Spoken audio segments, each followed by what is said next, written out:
Anda menyaksikan Breaking News Kompas TV, baru saja kita saksikan bagaimana keterangan resmi dari juru bicara pemerintah untuk penanganan corona, yakni Ahmad Yuryanto yang menyampaikan bahwa ada perkembangan peningkatan konfirmasi kasus positif corona hingga tanggal 14 Mei 2020 yang mencapai saat ini totalnya 16.006 kasus positif corona. Sementara untuk total pasien yang sembuh hingga hari ini terdapat 3.518.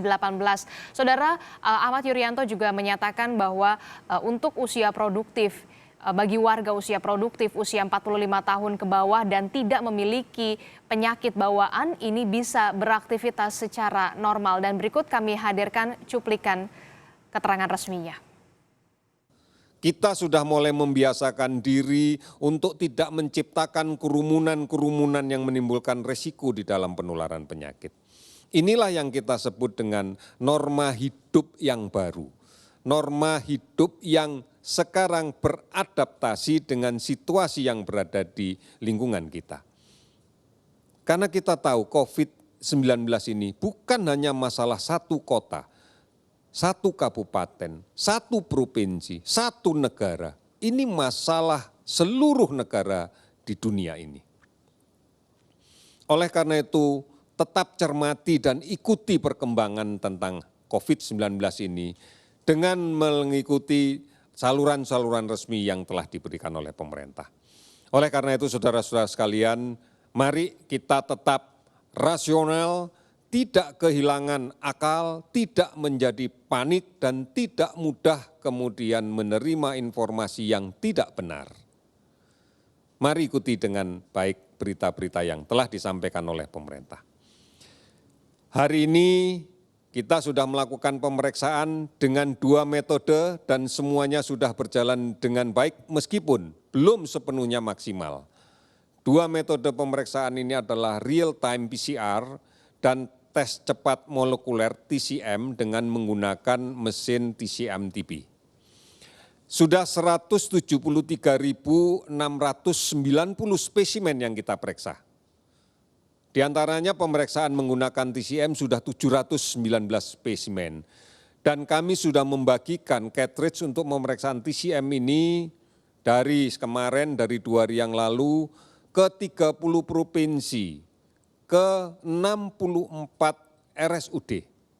Dan kita pilih adalah daerah-daerah yang memang memiliki gap, memiliki jarak yang cukup jauh dari fasilitas yang mampu memeriksakan real-time PCR.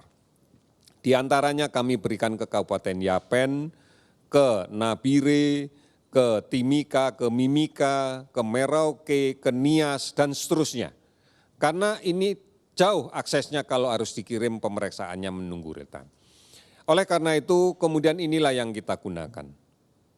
Kalau kemudian dari hasil yang kita dapatkan pada hari ini, maka yang positif konfirmasi COVID-19 baik yang kita meriksa menggunakan real-time PCR maupun tes cepat molekuler, kita dapatkan 568 orang. Sehingga totalnya menjadi 16.006 orang. Kalau kita perhatikan betul sebaran kenaikan angka ini atau yang kemarin, kita akan melihat bahwa daerah-daerah yang memang memiliki gap pemeriksaan cukup jauh, cukup panjang, akan meningkat dengan cepat. Sebagai contoh pada data kemarin untuk Provinsi Sulawesi Tenggara mendapatkan kenaikan 91 orang ini karena spesimen yang semula rencananya akan dikirim ke Makassar bisa diperiksa di tempat itu. Akumulasi ini karena memang pada waktu itu adalah keterbatasan penerbangan. Sekarang mampu diperiksa sendiri. Sehingga pada hari ini tidak ada penambahan karena seluruhnya sudah diperiksa kemarin. Kemudian kasus sembuh meningkat 231 orang menjadi 3.518 orang. Kasus meninggal bertambah 15 orang sehingga menjadi 1.043 orang. Sekarang ini sudah 382 kabupaten kota yang terdampak COVID-19 di 34 provinsi.